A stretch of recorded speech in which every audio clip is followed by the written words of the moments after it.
Hey guys, what's going on? Johnny Marksman here. I'm a pro melodic house and techno producer and mixing and mastering engineer and DJ. I'm going to show you the 9 steps that you need to take in your career if you want to be a professional music producer in melodic house and techno, any house and techno genre, and to be perfectly honest, any genre of music. It doesn't really matter. You can apply these principles to anything. So in order to do that, I'm going to show you a quick diagram. So here's a little diagram which we're going to add to as time goes on, but it's going to help illustrate these points. So in the middle we have our goal. We want to be a pro melodic house and techno producer, or any pro producer for that matter. What are the 3 things that hold us back from achieving our goal? Well, the main problem is, number 1, our music doesn't stand out from everything else out there. There's a lot of competition out there. There's a lot of people who are pretty good at producing. Ours just kind of doesn't break through the noise. We need to find a way for our songs to stand out from what everyone else is doing, so that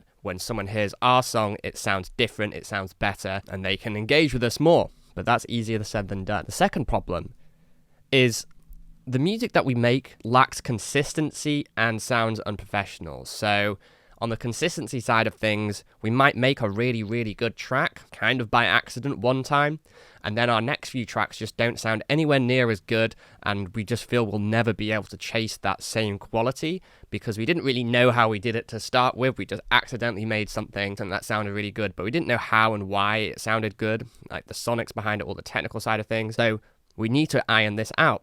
And also, it sounds unprofessional, so it needs to be up to professional standards. So it needs to sound technically good to professional standards. So it needs to sound crisp, tight, and clean, and have all of the right technical characteristics of a commercially releasable song, which is not easy to do if you don't know what you're doing and doing it yourself. The third problem is whenever we do release music or send someone music, we don't get any responses or from labels, and fans don't really seem to listen. Like, maybe even our friends aren't listening more than once. They might just say, that's a really nice song, cool, and then that's it. They never listen again. So this is a product of the first 2 problems, because if our music doesn't stand out and it doesn't sound professional and lacks consistency, then yes, no one is going to want to listen to it, and labels certainly aren't going to want to sign it. So how do we solve these 3 problems? Well, to solve the first one, we need to focus more on the small details and go the extra mile that most producers aren't going. So I use the analogy, if something is 100%, so if the best track ever is 100%, there's a lot of producers at 70 or 80%. So once you get to a certain point in your production journey, let's say 80% of the way,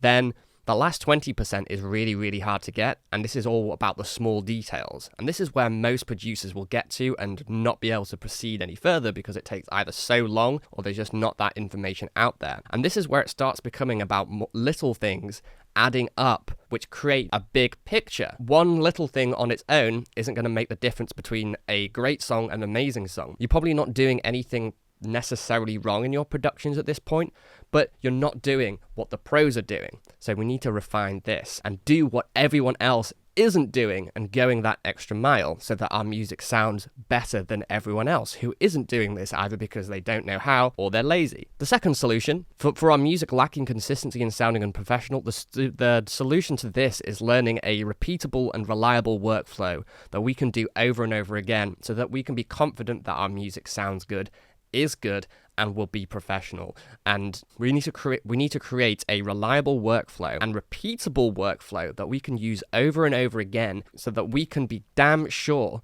that our track is going to sound professional and also be consistent with our other releases. Very important once you want to go to this pro level. And the final side of things is learning the business and creating a career strategy for what you want to do. So maybe you have really technically good music, but if no one's hearing it and you're promoting it in the wrong way, or speaking to labels in the wrong way, not networking in the right way, or doing any of this stuff, it's just as useless as having bad music. If you're not approaching your music career professionally and treating it like a business, which it is, then you're not going to get any results from the people that matter and are influential, whether that's labels, managers, booking agents, promoters, plus also fans. Like, this is really important. You can have the best music in the world, but if you come across as unprofessional, if you try and promote it in the wrong way, or you don't know the business side of things, you're going to fail and no one's going to hear your music, even though it might be really, really good. So this is absolutely critical. If you're wanting to do music as a career, you need to know the business and how to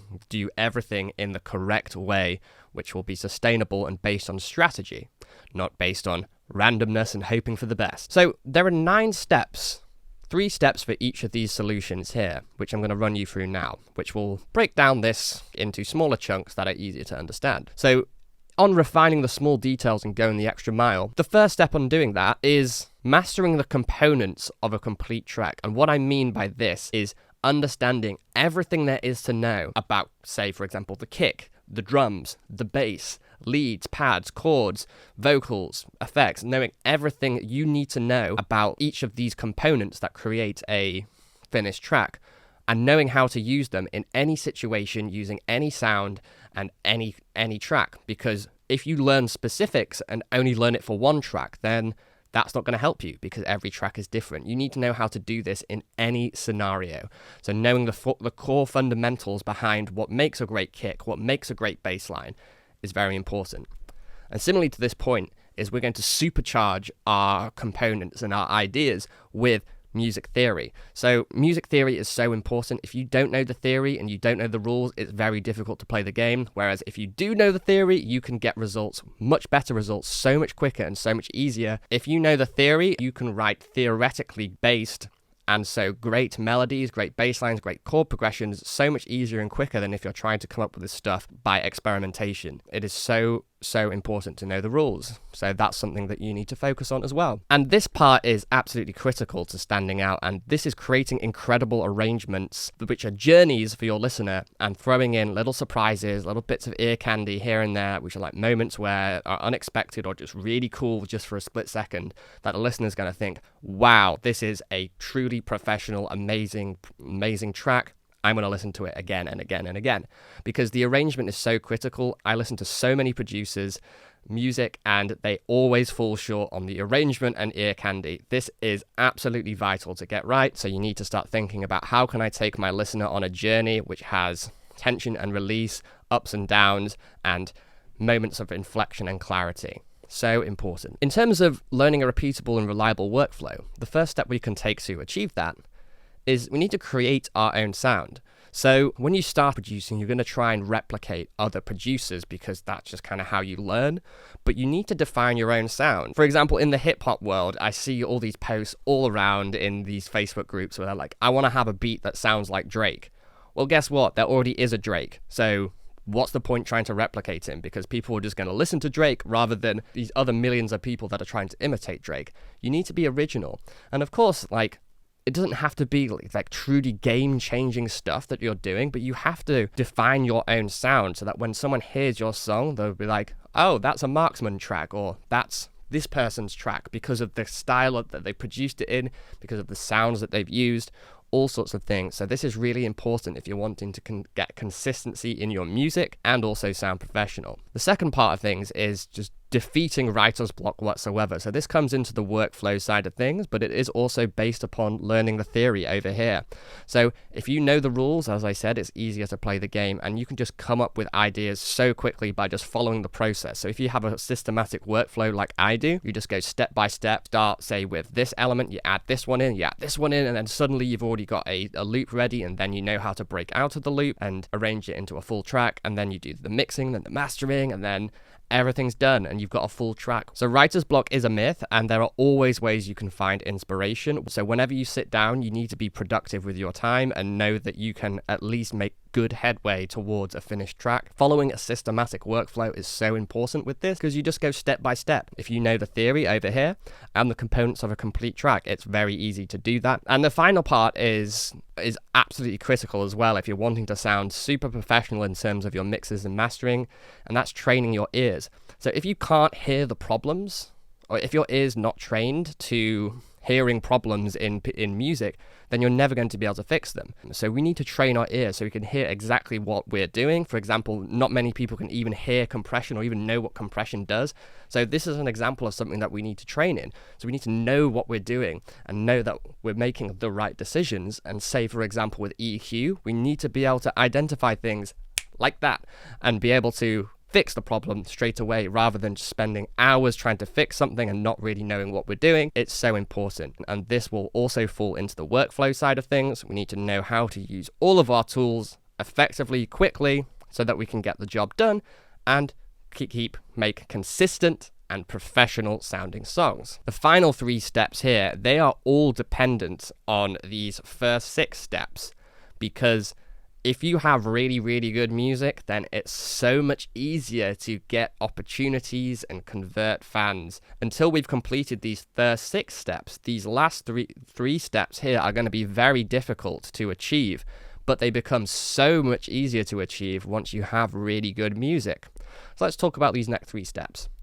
We need to be able to have a process in place of finding the right people for our music so that they can listen to and enjoy it. There's billions of people in the world, and no matter what genre of music you make, there's going to be so many millions of potential people that could like your music. We want to find these potential people and take them on a journey from being someone that doesn't know you to someone that listens to your music and likes it, to someone that's really real fan who will come to your shows and listen to all your music whenever it's released, and then hopefully the die-hard fan who has like posters of you on their bedroom wall, a shrine to you in their living room, and they just worship you. Of course, not everyone is going to get from potential listener to die-hard fan, but having a system in place to take people on this journey is so important. And we also need to have a system of doing this which is independent of current trends. For example, TikTok's really hot at the moment, but it might get banned. So what are you going to do when TikTok's broken? What are you going to do when Instagram Reels don't work? You need to have a process in place which is based upon fundamental strategy, which can be applied to any platform or any setting, including in the real world. So important. The second side of things is promoting your music in the right way. So if you have a good product, then it's so much easier to promote it, but you can still promote it in the wrong way, which is just going to be ineffective and not get you the results you want. For example, if you just post the album artwork on release day, and that's all you do for promo, surprise, surprise, you're not going to get any results.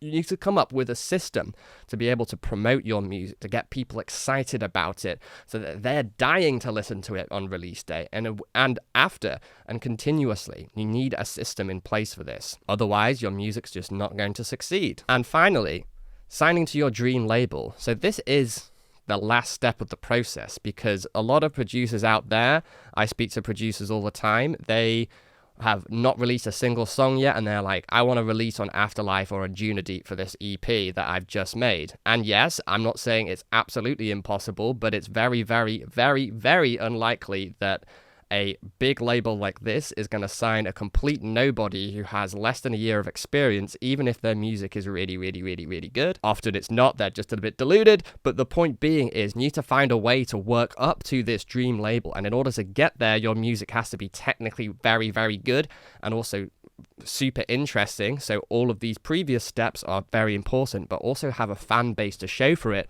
so that when you do send your music to, say, the likes of Junadeep, Afterlife, Armada, some of the huge labels that can really support you, you need to have both a good product and a good following in order to do it. It will be so much easier. So you need to have a plan for getting up to this dream label and getting there. It is not impossible, because people do it every day, but people go about it in the wrong way. So don't be one of those people. So that's how you do it. That's the 9 steps you can take to become a professional melodic house and techno producer, or just a professional producer in any genre, really. You need to be able to go through each one of these steps and make sure you're ticking every single one of these boxes. Then you can call yourself a pro once you're doing all of these things.